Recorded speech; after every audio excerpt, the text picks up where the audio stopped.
Разговор во студиото 3 на Македонската телевизија на тема која што се надевам дека ќе го задржи вашето внимание, барем доколку сакаме мирна и спокојна иднина за сите нас. Мирот не е само отсуство на војна, туку општа состојба во која човекот е во согласност со себе, со природата и со другите. Градењето мир опфаќа процеси и активности што водат кон одржување на општеството без насилство, дискриминација и неправди. Ово е релативно нов концепт, воведен дури од 1992 година во речникот на Обединетите нации, денес се смета за еден од клучните пристапи во изградбата и опорабувањето на општествата. Тема која низ годиниве била и се уште е во фокус на размислување на голем број филозофи и научници. Па така, Алберт Ајнштајн ќе каже: кога ме прашаа за оружје способно да се спротистави на моќта на атомската бомба, јас го предложив најдоброто од сите – мирот. Гватемалскиот активист и добитник на Нобелова награда за мир во 1992 година Ригоберта Менчу на тема мир исто така ќе каже: се додека има сиромаштија, расизам, дискриминација и исклучување, за нас ќе биде тешко да го постигнеме истиот. Покрај војна, близко до нас, ние сериозно живееме дополнителни предизвици кои тоа како ни го нарушуваат мирното живење. И зошто не само на меѓународниот ден на мирот треба да се зборува за неопходноста од мир со сите сегменти на живењето? Ова утро зборуваме со Ана Битолјану од првата детска амбасада Меѓаши. Добро утро и добро ни дојдовте. Добро утро, ви благодарам за поканата. Ана, кога се зборува за мирот, како што споминавме и со Никола во најавата, првата асоциација генерално е војна, како општа состојба која што го нарушува мирното живење. Но ако сме реални, ќе признаеме дека изминативе години имавме многу дополнителни и се уште дополнителни живееме дополнителни предизвици кои и тоа како го нарушуваат мирното живење. Пред 2 години започна со пандемијата, која што немаше видливо оружје, но се чини дека водевме војна и се уште еве, иако сме при крај на истата, водиме војна со невидлив противник. Понатаму сега имаме економска и дополнително енергетска криза, која што не истоштува и тоа како и ни го нарушува мирното живење, за да дојдеме до нас со што почнавме, дека мирот веројатно не е само отсуство на војна. Да, тоа е една од клучните точки на кои што работиме и во програмата и генерално во активизмот. Отсуството на војна е нужно прв предуслов за градење мир или за мирно живење, меѓутоа е еден едноставен, симплифициран поглед на тоа што е мирот. Секако дека доколку има вооружени конфликти или воени действија, ништо друго не е возможно и тоа прво треба да се реши. Меѓутоа, повеќе треба да се размислува во каков свет сакаме да живееме и што е она што би направило да на луѓето генерално им биде добро. Не на мали одредени групи на луѓе, не само географски поделени, него глобално гледано. Дури ни на ниво на присуство на војна, тоа отсуство го чувствуваат само одредени делови од светот. Луѓето најчесто не се свесни дека еве во овој миг, да кажеме, 30 на војни конфликти кои сериозно го нарушуваат живењето на луѓето се присутни. Меѓутоа, на страна да ги оставиме тоа, да кажеме дека е јасно дека војната е големо зло и дека по голем дел од луѓето, да не кажам најголем дел, ќе кажат секако не на војната. Меѓутоа, на одредени начини тоа и понатаму ќе се провлекува и ќе биде поддржува. Дел од тие немири е и ова што ни се случува.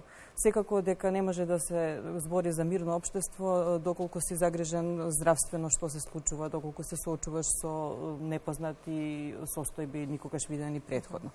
Доколку постојано повторуваме дека не чека тешка зима, не може да станува збор дека всушност ние живееме во мирен свет или мирно општество. Но прашањето е што можеме во дадените услови да направиме и како можеме да подобриме како за себе, така за луѓето околу нас цевкупната состојба. Ана, верувам ќе се согласите со нас, сите овие ситуации сериозно влијаат токму и на мирот и здравиот раст и развој на децата, кои што како директни сведоци беа лишени од нормалниот живот и од секојдневието. Од друга страна, близко до нас има воен конфликт на кој што крајот се чини се уште не му се гледа и се уште не плаши какви сериозни последици ќе остави по сите нас. Ако повиците за мир во светот до предодредено време ни делува како празна флоскула, сега веќе и на дело гледаме колку е неопходно да се размислува токму со ладна глава пред да се земе оружјето в рака. Во годините наназад некако се зимаше здраво за готово дека човештвото е свесно за вредноста на мирот и дека треба постојано да се работи. Дури на ниво на банализирање на зборење не мора повеќе гулаби или мировни пораки и така натаму. Меѓутоа, се што правиме во светски рамки, тоа го демантира некаде. Мислам дека во овој момент е исклучително потребно и важно и да се повикуваме едни со други и да се обидуваме да работиме, буквално да работиме секојдневно на градење на мирот. Воедно, што да им се каже на младите, со сета несигурност што возрастните ја имаат, во каков свет, каде растат и што се ќе се случува и во нивното обкружување. Беа лишени од вообичаените начини на образование, допрва се адаптираме и учиме како тоа може подобро да биде изведено. Не знаеме понатаму како ќе се одвива, а истовремено нова војна, како што кажавте, ни дојде практично сосема близко до нас. Мирот е секој чекор и тоа се трудите низ годиниве и вие да го потенцирате, меѓу другото со концептот на мировно образование, во кој што се обидувате да градите добра комуникација помеѓу младите. И овој концепт беше прифатен многу позитивно и даде многу добри резултати. Се уште дава, но тоа е потврда генерално дека треба да се работи на односите. Да, токму така, треба да се работи на односите, но треба и младите да бидат активно вклучени и да им биде возможено да работат на овие теми. Токму денови, односно денеска, во низата активности што се бават со обележувањето на Светскиот ден на мирот, младите од Гостивар, например, работат на тема како можам јас да придонесам за мирот во моето училиште. И тоа е клучно, од една страна им се дава активна улога, од друга страна се освестуваат низата работи на кои што може да се делува и кои што вкупно би подобриле заедничкото живење. Исто така, поврзувањето на младите од различни градови, различни етнички групи, се она што сметаме дека се уште не е ниту доволно, ниту природно направено за да заживее. Да се осврнеме сосема накусо и на годинашната тема на одбележување на Меѓународниот ден на мирот. Истата гласи да ставиме крај на расизмот и да градиме мир. Во неговата изјава генералниот секретар на Обединетите нации Гутереш вели расизмот продолжува да ги труе институциите, социјалните структури и секојдневниот живот во секое општество. И натаму расизмот е двигател на постојаната нееднаквост и продолжува да им ги негира основните човекови права на луѓето. Како да се бориме против расизмот и од друга страна, со оглед на тоа што младите учат од нас возрастните, колку добар пример сме ние за градење мир токму кај децата? Ако ќе погледнеме во каква состојба е светов, возрастните и генерациите на кои што припаѓаме не може да кажат ниту да се пофалат дека се добар пример. Расизмот е проблем и прашање што не е надминат и кој што се провлекува и во начинот на кој што зборуваме за другите групи и во невозможувањето на низа права и достапност на истите и под маска на делумни и парцијални решенија се прикрива всушност тежината на севкупниот проблем.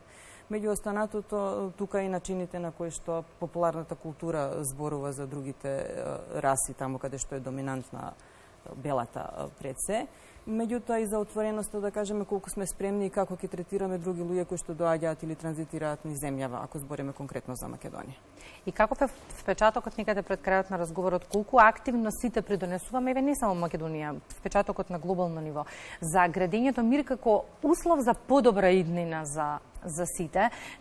Спомена и Никола, до пред известно време беше практично празна флоскула реченицата посакуваме мир во светот, но гледаме колку е неопходна да ја имаме во сите сегменти.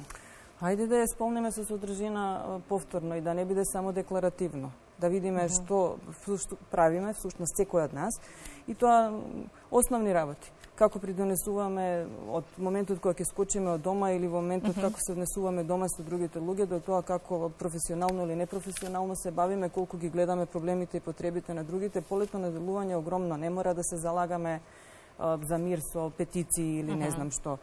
Доволно е да работиме честно, професионално тоа што треба, да ги поддржуваме другите, да гледаме како се овозможуваат правата на другите луѓе, да бараме институциите да работат тоа што треба да го работат, да пробаме да ја вратиме таа верба дека поинаков подобар свет на вистина е може.